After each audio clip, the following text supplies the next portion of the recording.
G'day everyone. Look, today I thought we'd talk about all the different options with the a6600 and whether you should go with the a6500 or whether you should go with the a7iii. So I've sort of looked at all the pricing that's available and I thought we could have a discussion about which way I think you should go or which way I would go if I was looking at purchasing now or even recommending cameras to people, what I think or which way I think they should go. So let's have a look. So we'll start off with looking at the bodies themselves. Now I've put my face over the pricing because you're not meant to show the live pricing on YouTube, but we can have a look here anyway. And we'll see that the a6600 is the latest version that's come out for Sony, the APS-C camera. It's very similar to the a6600 in the fact that it's got IBIS. So really, it's very, very close to what the a6400 has. It's going to have very similar focusing. It's got very similar specs for the sensor. It's exactly the same, I think. There's no difference in the video side to this, apart from the eye autofocus that you've got in the video. Apart from that, they're going to be exactly the same. So really, it's the same specs. It does have a larger battery, of course, which can be important if you do need battery life. And like I said, it does also have IBIS. But it is missing a couple of things as well. It's missing the actual flash that the a6400 has. Let me just switch over to the a6400. It's missing the flash that the a6400 has. Now, I find that quite useful. Now, I know it's not good to use the flash direct on, but I usually hold the flash up and point it off a ceiling, and then it gives quite a nice fill. And I think that works very, very well. So it is missing that side of things. The other thing that the a6400 misses, though, is it doesn't have the IBIS. So that's something that you've got to look at.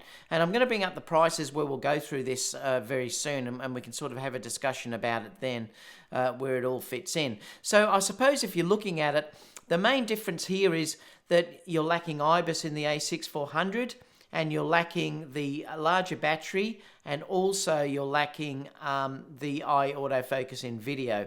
But I've found using the a6400 that the video never misses for me and it's always dead on. So I'm not sure if that is such a real big deal unless you're shooting very, very, very shallow depth of field. And I do that all the time. I'm shooting 1.4 now, for instance, and I've never sort of found that it misses focus. So it's just an interesting thing. So there's two ways you can look at this. You could buy the a6600. Now the price at the moment, and I'm going to bring up a list shortly, and you'll see all this, is it's $13.98 on B&H. That's the current listed price. The a6400 is $898. But you could add a gimbal, and this is probably what I would tend to do. I would add a gimbal because the IBIS on the a6500 is not very good. I mean, look, it helps if you're doing still photography, and that's where it is okay. I mean, it gives you a bit of, if you're shooting with very low shutter speeds and things like that, it will work a little bit better. If you're doing it for video and hand holding it, the IBIS is not very good at all. It's certainly nowhere near like what you'll get with a GH5 or an Olympus. And so it's not very good, and you really are better off to use a gimbal if you want to make things look very, very smooth. So I think if you look at the two of them, that the specifications are that close that you're probably better off, I believe, to get the a6400 and also purchase a gimbal. But I'll show the prices in a minute, but I want to keep going, and then I'm going to bring up a price list and talk about everything all together. What about lenses as well? Well, we've got the 16 to 55 that's just been announced. And that's $1,398, so it's basically $1,400. Nice lens, but again, you're locked into APS-C then. So if you do purchase this lens, you are locked into APS-C. Now, you can take it to full frame, but then you're using crop mode on your full frame, which means you're going to lose half the resolution.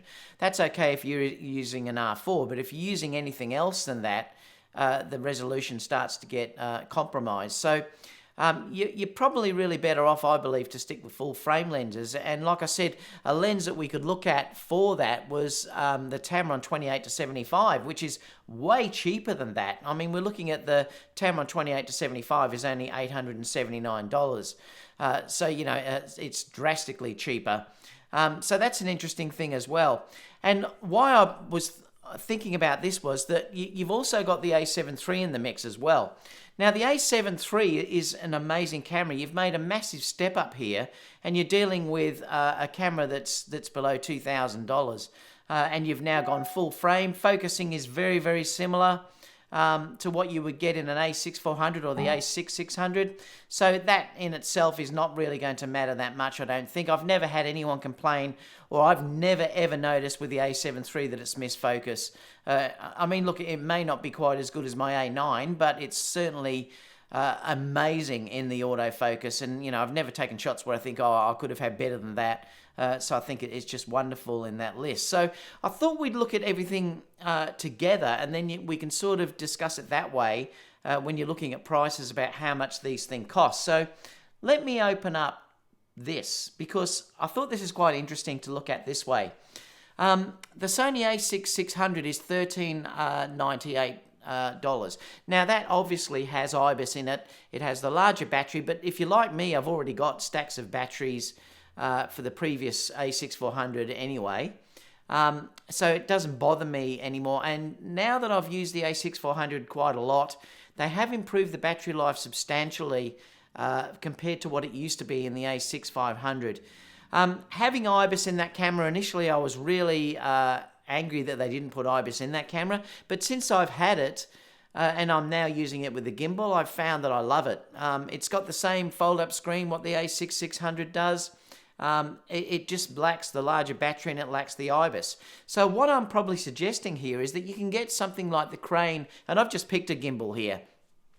A nice light gimbal like the Crane V2 is $399. Now, these are current B&H prices, but it's $399. So the total there, if you're getting the a6400 and the Crane V2, is actually $1,297 US.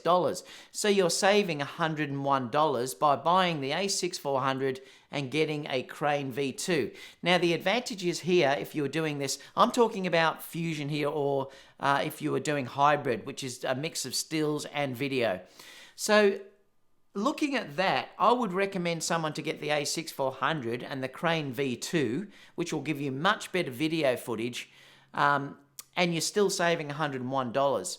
And I think that's the way that I would go. Now, we haven't talked about lenses yet, but that's what I would probably recommend in that regard over the a6600, because I do think the a6600 is more of a sidestep. So you're not going to see any better image quality. You're not going to see any better video quality. It's just that you've got IBIS on there and you've got a larger battery, and that's really it if you look at it. Let's go down now and look at, say, adding lenses to this mix. Well, if you look at the a6600, let me just scroll down here. With the lens, so the a6600 is $1,398.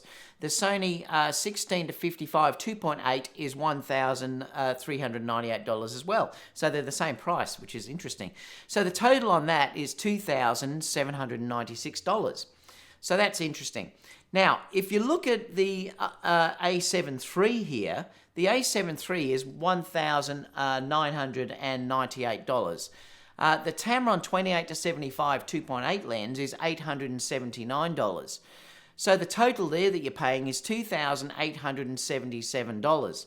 So to get full frame here, you're only paying an extra $111, and you're getting the a7 III and you're getting the Tamron 28 to 75 2.8 lens for an extra $111. Now, in that, if you look at those figures, you're getting a much better camera. So the a7 III is a much better camera. It's full frame.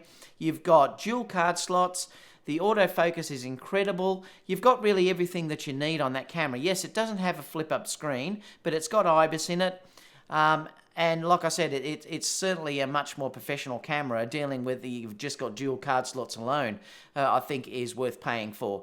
So for an extra $111, you're getting a full frame camera. So looking at these figures and pricing, it's interesting how Sony have quoted all of this. I would recommend that you get the a7 III.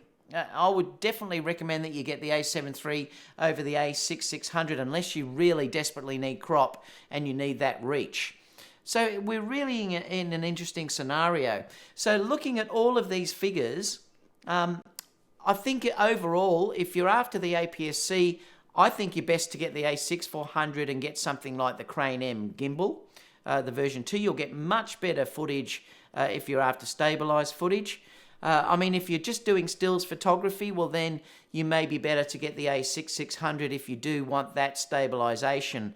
But if you use lenses like the 10 to 18 and things like that that have stabilization built in, I've found that it really gives me a good enough result for still shooting. It's more if you're doing hybrid type shooting where you need the stabilization, and I still think you're better off using a gimbal, and that's why I believe you're better off to get the a6400 with something like the Crane M and save $101. The second that you start to add lenses into this, if you wanted that 24 to 70 lens, which that new 16 to 55 gives you in full frame equivalent, you're better off to get the a7iii and the Tamron 28 to 75. So I just thought I'd quickly share this with you because I think it's really interesting looking at all these costs. Let me know what you think in the comment box down below because I'd love to know what you think about this. And I'll see you all soon for the next video. Bye for now.